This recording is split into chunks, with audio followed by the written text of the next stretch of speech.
This was totally delicious. Get ready because you're going to want to keep this recipe. Started off, I minced up a little bit of onion and cucumber, and we had lemon and olive oil. Now, for the garlic, I have fresh garlic, but I knew I wanted this really smashed up. So that's when I get out the jar and I just push my knife around, and that way I don't have to fuss too much. And one of the things that we made was corn off the cob. When I said that to a guy who was picking the corn with in the grocery store, he said, "What do you mean off the cob?"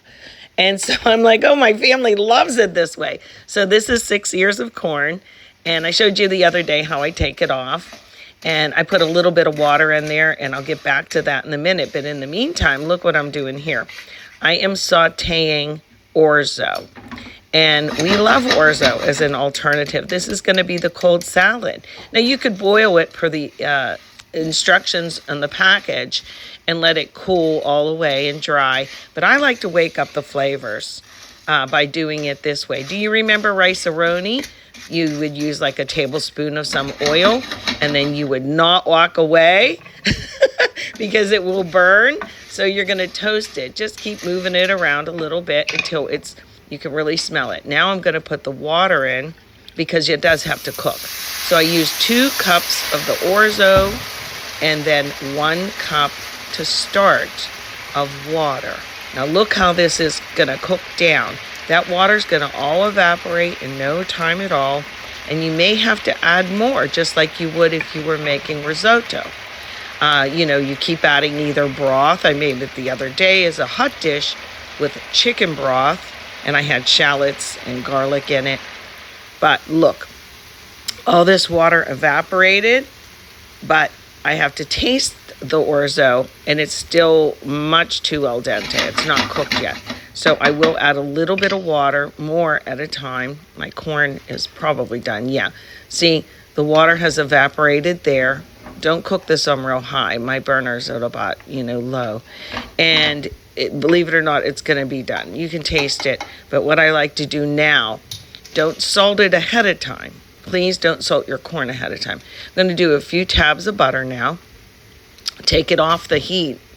And this is when I'll salt it. Now, what I like to do when it's cooking is not salt, but a little pinch of sugar if you like. It really brightens it up. But this corn will be crisp and wonderful.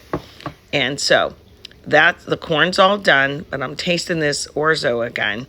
Do I need a little bit more? Do I need not so much? Just a little bit. Don't add too much at this point. Just go back and forth.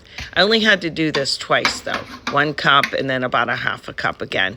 And then it was all the way cooked, and the water evaporated. I let it cool down completely, and that's when I added my delicious dressing. Here's our corn.